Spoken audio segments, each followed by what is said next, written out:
Radhe Radhe friends, welcome back to my channel Bhakti with Meetu. देवी दुर्गा के 9 अवतारों में से दूसरे अवतार को माता ब्रह्मचारिणी के नाम से जाना जाता है। देवी के इस अवतार की पूजा नवरात्रि के दूसरे दिन की जाती है। मां का नाम ब्रह्मचारिणी 2 शब्द ब्रह्म और चारिणी से मिलकर बना है। जहां ब्रह्म का अर्थ है तपस्या, वहीं चारिणी का अर्थ है आचरण करने वाली, अर्थात ब्रह्मचारिणी का शाब्दिक अर्थ है तप का आचरण करने वाली। महादेव को अपने पति के रूप में पाने के लिए की गई कठोर तपस्या के कारण ही देवी के ब्रह्मचारिणी स्वरूप का आविर्भाव हुआ था। आइए जानते हैं मां ब्रह्मचारिणी के तप की अनन्य कथा। देवी ब्रह्मचारिणी का स्वरूप अत्यंत शांत एवं मनोरम है। उनके दाएं हाथ में जप की माला और बाएं हाथ में कमंडल सुसज्जित है। इस स्वरूप में माता बिना किसी वाहन के नजर आती है। नवरात्रि के पावन त्योहार के दूसरे दिन माता ब्रह्मचारिणी की विधि पूर्वक पूजा होती है।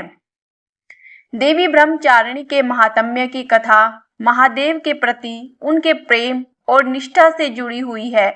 माँ दुर्गा का यह अवतार मनुष्य को निष्ठा और वैराग्य की सीख देता है। उनकी महिमा की इस कथा का उल्लेख देवी भागवत महात्म्य और मार्कंडेय पुराण में कुछ जगहों पर मिलता है।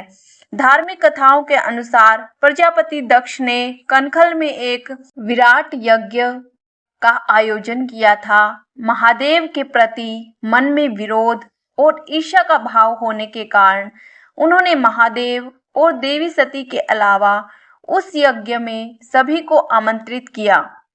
जब देवी सती को इस यज्ञ के बारे में पता चला तो उन्होंने यज्ञ में पहुंचकर अपने पिता से ऐसा करने का कारण पूछा।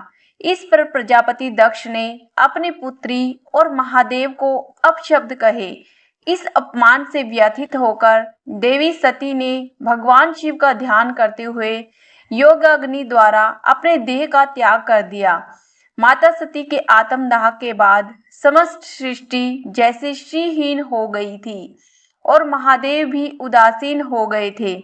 देवताओं ने महादेव की ऐसी हालत और दानवों के उपद्रव से त्रस्त होकर आदि शक्ति का ध्यान किया। तब देवी आदि शक्ति ने सभी देवगणों को आश्वस्त किया कि वह बहुत जल्द पर्वतराज हिमालय के घर कन्या के रूप में अवतरित होंगी। यही कारण है कि कालांतर में देवी ने हिमालय और मैना के घर जन्म लिया। पर्वतराज की पुत्री होने के कारण देवी पार्वती शैलपुत्री कहलाई। ऐसी मान्यता है कि एक बार हिमालय ने देवर्षि नाल से देवी पार्वती की जन्म पत्रिका को ठीक से जांच करने का आग्रह किया था।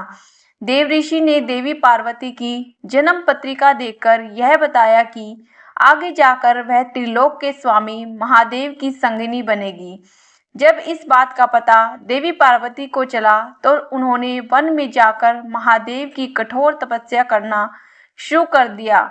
इस कठोर तपस्या के दौरान देवी ने भोजन स्वरूप सिर्फ फल और फूलों का निर्वाह किया।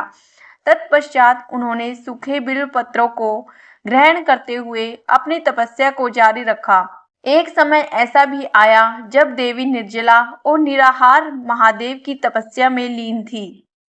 इसके साक्षी सभी देवी देवता एवं ऋषि मुनि बने और उन्होंने देवी पार्वती की तपस्या को अभूतपूर्व बताया। जब देवी की कठिन तपस्या के कारण उनका शरीर कमजोर हो गया था, तभी सभी देवताओं और ऋषियों ने इस तपस्या से प्रसन्न होकर उन्हें यह आशीर्वाद दिया कि उनकी सभी इच्छाएं पूरी होंगी और उनका विवाह महादेव के साथ ही संपन्न होगा।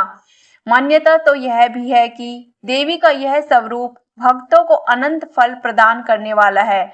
उनके इस स्वरूप को समस्त विद्याओं की जननी माना गया है। इस स्वरूप में देवी सफेद वस्त्रों में नजर आती हैं। नवरात्रि के दूसरे दिन देवी ब्रह्मचारिणी की विधिवत पूजा की जाती है। इस दिन कुंजिका स्तोत्र का पाठ करने के बाद दुर्गा सप्तशती का पाठ करना काफी लाभदायक माना जाता है। इसके साथ ही भक्त माता के विशेष मंत्र के द्वारा भी देवी ब्रह्मचारिणी की आराधना करते हैं। माता ब्रह्मचारिणी की आराधना का मंत्र है ओम देवी ब्रह्मचारिणे नमः, अर्थात जिन देवी को ओमकार स्वरूप है उन सर्वोत्तमा देवी ब्रह्मचारिणी को हम सभी नमस्कार करते हैं। मान्यता है कि देवी ब्रह्मचारिणी की आराधना करने वाले भक्त शीघ्र ही समस्त भोगों के सुख को भोग कर अपनी आत्मा का कल्याण करते हैं और ब्रह्म तत्व की प्राप्ति करते हैं। हमें भी माता की शरण प्राप्त हो ऐसी भावना रखनी चाहिए। देवी दुर्गा के ब्रह्मचारिणी अवतार की कहानी हमें ये सीख देती है कि तप, त्याग, सदाचार, परिश्रम और संयम का मनुष्य के जीवन में कितना महत्व होता है।